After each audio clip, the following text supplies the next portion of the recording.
We're going to be talking about 3 ways to let go of the things you cannot control.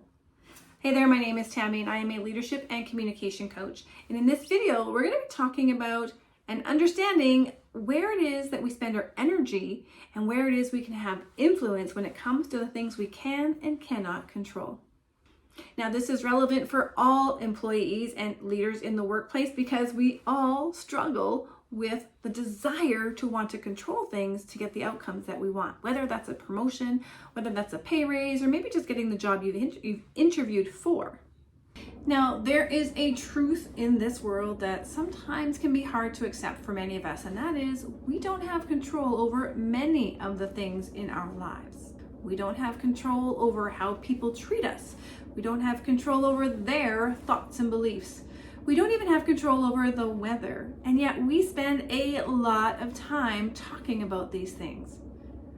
So much so that it can cause us physical and mental harm. So I want to help you today by giving you some steps that you can use to first identify the things that are not in your control that you are spending a lot of energy on. And then second, to do an audit on that so that you can identify where do I really want to spend my time, because that is going to get me moving forward faster. Now, when you think of some of the things in your own life that you are wanting to control, it can be a lot of energy and effort focused on that thing, so much so that it drains you and leaves you with little energy to do the things that you love to do. So one of the benefits of letting go of the things that you can't control is that it frees you up. There's less effort and energy expended on this particular topic that you can now use for yourself. The other thing that happens is that when we get so fixated on how somebody should be, I hear this a lot, well, they should know better and they shouldn't talk that way. When we get so fixated on how they should be or whatever it is you're trying to control should align to, then we become very narrow in our focus and we actually miss a lot of important details that are out there for us to use. And the other thing being so focused on control takes away from us is the ability to just simply be in the moment, because we're so focused. How many times have I said that word? We're so committed to ensuring things go the way that we want them to go that we're missing the opportunities that are here for us right now to just simply be present. So I want to help you reclaim those things for you. So let's do an activity and grab a piece of paper. Just put a line down the middle, whoosh, put 2 columns, and at the top put can control, cannot control. And then pause this video and start thinking about what are the things that are stressing you out and which column do they fit in. You may find that a lot of the things that are consuming your energy are things you cannot control. And then we're going to come up with a plan later, but spend some time brainstorming. Now I'll give you a few ideas. For example, the weather. We just had a long weekend here.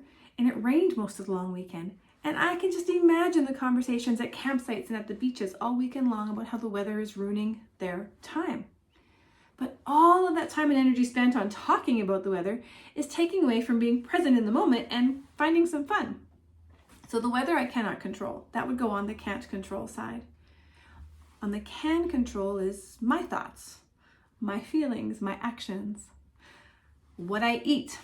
I can't control what's in the store, but I can control what I buy.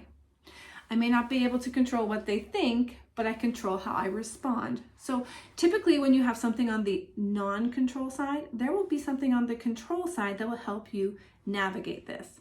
So pause this video and start to write down all the things you can and cannot control in your life and then come back. All right, so now that you have your list, here's an important next step. I want you to go through this and start to look at the places where your energy is most focused and identify what side of this column they tend to be on. And if you have more on the I cannot control side, then you want to find that balance on the what you can control side. So for example, as we mentioned earlier, if I can't control how they feel, I can control how I engage with them, how I show up, what I think of their feelings. That's what's in your control, so you can counter that. You may not be able to control who you're related to, but you can control who has access to you. You may not be able to control that there's a bully in the workplace, but you can control your boundaries and how you respond to this. So find that balance piece to the parts where you find that you do not have control and you're spending an enormous amount of time and energy focused on this. So what we've done here is we've identified, first of all, the things that are within our control and not within our control. And then the second step is we've highlighted the places where we spend our energy and our focus, hoping that you have identified a few things that you can now shift from being focused on things you can't control. So that's a useless waste of energy. It does not give you any return on investment, to something that you can actually have influence over and see dividends pay off. Now, the third step is to detach yourself from an outcome, an expected or desired outcome. We know that change is going to happen. Change is a constant. Just look at what's happening with Air Canada right now. The flights that are just, it's a mess. Delays, cancellations, it's crazy. People are being abandoned in airports. None of that is within the control of the person who is flying. There is a lot of stress and anger, and I'm not saying it isn't valid. There's a lot of time and energy that is having to be spent on this that could be put towards them finding other resolutions. So with this, we want to start to look at, okay, this is an extreme example because I would be wholly frustrated too if I was between flights and stuck in an airport and couldn't get a hold of anybody. I just want you to know I'm not saying that you can't have these feelings. That's not what I'm saying. I'm saying is, where can you shift your attention now to stuff that's going to support you? They can coexist in the same space. And that's what our third step is okay, that outcome didn't happen. What's next? Survey the information ahead of you, look for your moments of influence, and move accordingly. Now, as you're doing this third part, you may notice that there's some fears and hesitation and resistance coming up for you. That's a great place to explore. What you might learn by exploring where these fears and doubts are coming up is that you're coming up against a personal edge. Like you have a lack of self-confidence in this area, or potentially you're a worst case scenario planning and it's all doomsday for you, and recognizing that it's difficult or challenging for you to ask yourself, is this likely to happen? Because the worst case scenario often does not happen.